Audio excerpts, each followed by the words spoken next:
Donc bonjour à tous et à toutes et bienvenue dans cette vidéo de maths. Dans cette vidéo, on va s'intéresser à la fonction linéaire. Donc une fonction linéaire, qu'est-ce que c'est? Donc c'est une fonction essentielle en maths, c'est une fonction de base qui traduit une situation de proportionnalité. Dès qu'on a une situation de proportionnalité, représentée graphiquement, cela induira toujours une situation de type linéaire. Donc là, on va voir dans cette vidéo les différents moyens pour représenter la fonction linéaire. Donc déjà, pour commencer, on va essayer d'écrire la fonction linéaire. Comment est-ce qu'elle peut s'écrire en notation? Donc la fonction linéaire, on pourra l'écrire de cette façon-là. Elle sera du type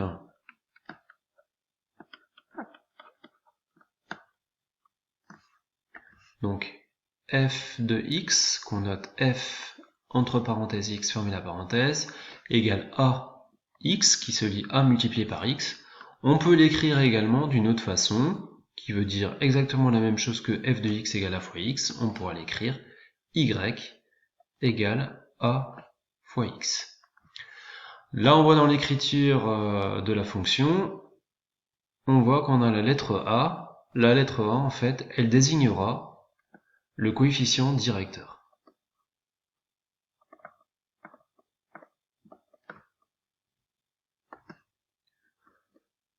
Pour un tableau de proportionnalité, en fait, le coefficient A correspond au coefficient de proportionnalité.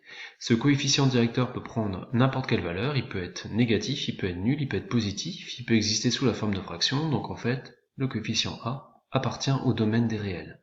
A appartient à R. Donc là maintenant, ce qu'on va faire, donc on va voir les différents moyens pour représenter une fonction linéaire.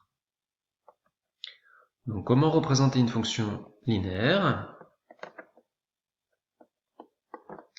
On va avoir deux méthodes pour représenter une fonction linéaire, que je vais écrire ici. Première méthode, donc ça sera en utilisant un tableau de valeurs.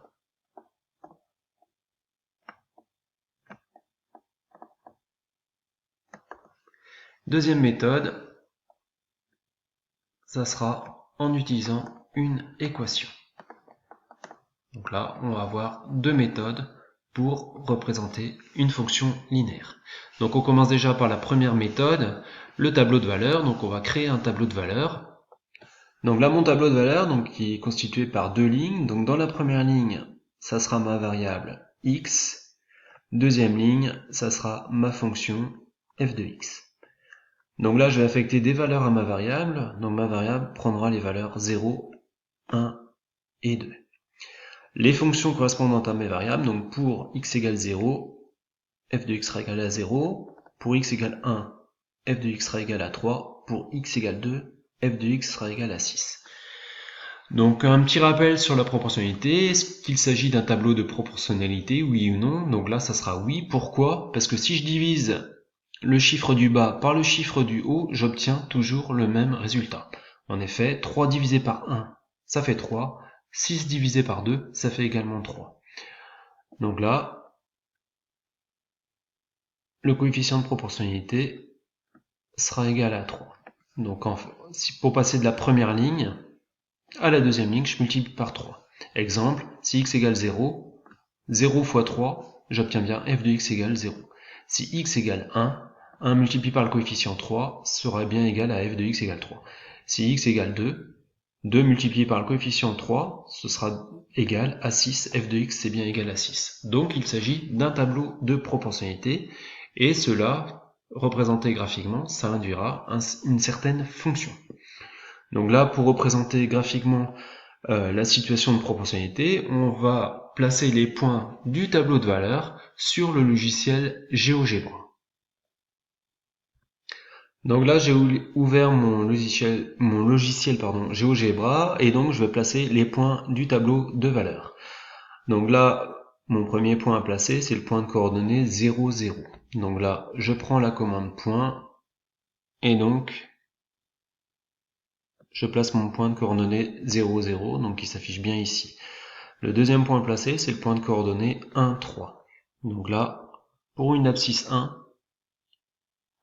j'aurai f de x qui sera égal à 3, donc mon point va être ici, qui correspond à un point B de coordonnées 1, 3, et là j'avais bien 1, 3. Dernier point à placer, c'est le point de coordonnées de 6. Pour x égale 2, f de x égale 6. Donc pour x égale 2, ici, f de x égale 6, donc j'arrive ici. Voilà, le point C coordonnées de 6.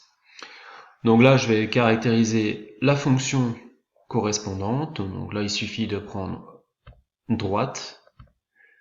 Je clique sur deux points, ça peut être C et B, ou A et B, etc. Donc là, moi, je vais prendre C et B. Voilà. Je clique sur C, je clique sur B, je relâche, et j'ai bien ma fonction qui est dessinée dans GeoGebra. Donc, à remarquer que l'équation de la fonction se met automatiquement dans le coin. Donc là, si la forme de la fonction nous plaît pas, il suffit de cliquer droit dessus, de la mettre sous la forme y égale à x plus b par exemple. Donc je clique dessus, et donc là, ma fonction y égale 3x. Y égale ax, ici c'est y égale 3x, le coefficient directeur sera égal à 3. Donc là, si je veux, je peux mettre mon équation à côté de la fonction représentée. Donc il suffit de prendre la petite étiquette et de la faire glisser jusqu'à la droite. Voilà, il suffit de la prendre et de la faire glisser. On la met ici par exemple. Hop, voilà, elle apparaît ici. F de x, y égale 3x. Donc là, qu'est-ce que je peux remarquer au niveau de mon tracé? Donc là, je remarque que c'est une droite qui passe par l'origine du repère. Dès qu'on a une droite qui passe par l'origine du repère, cela suffit pour affirmer qu'il s'agit d'une fonction linéaire. Donc là, ce qu'on va faire un deuxième exemple pour vérifier si on a bien le même phénomène. Donc là, je vais faire un autre tableau de valeurs. Donc là, je vais prendre une variable x moins 2. Ici, je vais prendre 1. Ici, je vais prendre 3. Donc pour x égale moins 2, f de x, ça sera égal à 4. Pour x égale 1, f de x sera égal à moins 2. Et pour x égale 3, f de x sera égal à moins 6. Donc là, je vais faire la même méthode. Je vais représenter graphiquement le tableau de valeurs dans mon repère GeoGebra. Donc là, le premier point placé, c'est le point de coordonnées moins 2, 4. Donc là, je fais pareil que précédemment. Je prends la commande point, mon point, donc je place mon point de coordonnées moins 2, 4. Deuxième point placé, c'est le point de coordonnées 1, moins 2. Pour x égale 1, f de x égale moins 2. Donc mon point sera ici. Voilà. Et le dernier point à placer, donc ça sera le point de coordonnées 3, moins 6. Donc 3, moins 6. Donc là, je vais changer ces coordonnées. Voilà, le point F de coordonnées 3, moins 6. Donc là, je vais prendre l'onglet droite. Donc là, le point F qui est ici. Donc là, je vais prendre, comme précédemment, la commande droite. Je trace la droite passant par le point D, le point E. Voilà. On voit bien que le point F qui est également dessus, mais mes points appartiennent donc à la même droite. Les points sont alignés. Même phénomène que précédemment. Donc là, on voit qu'on a une droite qui passe par l'origine du repère. Donc ce constat-là permet d'affirmer que on a une fonction linéaire. Dès qu'on a une droite qui passe par l'origine du repère, il s'agit d'une fonction linéaire. On peut le vérifier également. Là, je ne l'ai pas dit précédemment. Le tableau était un tableau de proportionnalité. Pourquoi? Parce que 4 divisé par moins 2, ça fait moins 2. Moins 2 divisé par 1, ça fait moins 2. Moins 6 divisé par 3, ça fait moins 2. Bon, pour passer de x à f de x, on multiplie par moins 2. Le coefficient de proportionnalité est égal à moins 2. Et ici, on voit bien que si je le mets sous la forme y égale à x plus b, on voit bien que le coefficient est bien égal à moins 2. Le coefficient de ma fonction linéaire est égal à moins 2, ce qui conforte ma proportionnalité de mon tableau de valeurs. Donc dans les deux cas traités, c'était des tableaux de proportionnalité, on les a représentés graphiquement, on a eu le même phénomène, Il s'agit de droites qui passent par l'origine du repère. Cela caractérise une situation de type linéaire. Donc maintenant, ce qu'on va faire, on va représenter la fonction linéaire par son équation. Donc là, je vais prendre une équation f de x égale 5x. Donc là, on peut être amené à représenter graphiquement ce type d'équation-là. J'ai l'équation f de x égale 5x. Je vais représenter graphiquement cette équation-là sur GeoGebra sans passer par un tableau de valeurs. Comment est-ce que je fais pour représenter donc cette équation-là, f de x égale 5x? Donc sur GeoGebra, dans le champ de saisie, je tape f de x égale 5x. Voilà. Voilà, donc là, qu'est-ce que je peux remarquer? Je remarque que la droite passe par l'origine du repère, donc là je peux dire que c'est également une fonction linéaire. Donc on a le même phénomène que précédemment. Dès qu'on a une droite qui passe par l'origine du repère, on peut dire que la fonction est linéaire. F de x égale 5x, on voit que le coefficient est égal à 5, il est supérieur à 0, la droite monte. Ici, précédemment, donc on avait la fonction g de x égale à moins 2x, le coefficient était négatif, il était égal à moins 2, la droite descend. Si mon coefficient a est supérieur à 0, la droite monte. Si mon coefficient a est inférieur à 0, la droite descend.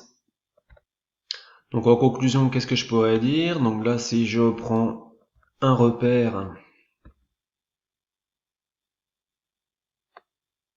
voilà. Donc si j'ai une fonction qui ressemble à ça, je vais mettre en plus petit quand même. Voilà. Donc si j'ai une fonction qui ressemble à ça, donc là je peux dire que c'est une fonction linéaire. Pourquoi? Parce qu'il s'agit d'une droite qui passe par l'origine du repère. En plus, je vois que la droite monte, donc là je peux dire que c'est une fonction linéaire croissante. Si j'ai une fonction linéaire qui ressemble à ça, voilà. Donc là, je remarque également que c'est une droite qui passe par l'origine du repère, donc c'est une fonction linéaire. En plus, je vois que la droite descend, donc ça veut dire que le coefficient directeur de la fonction est inférieur à 0. Donc la conclusion que je peux écrire, c'est qu'une fonction linéaire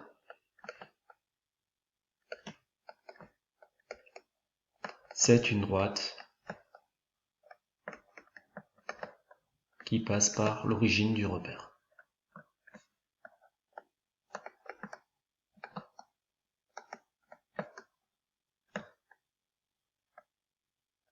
Et c'est toujours le cas. Dès qu'on a une droite qui passe par l'origine du repère, on peut dire que la fonction est toujours de type linéaire.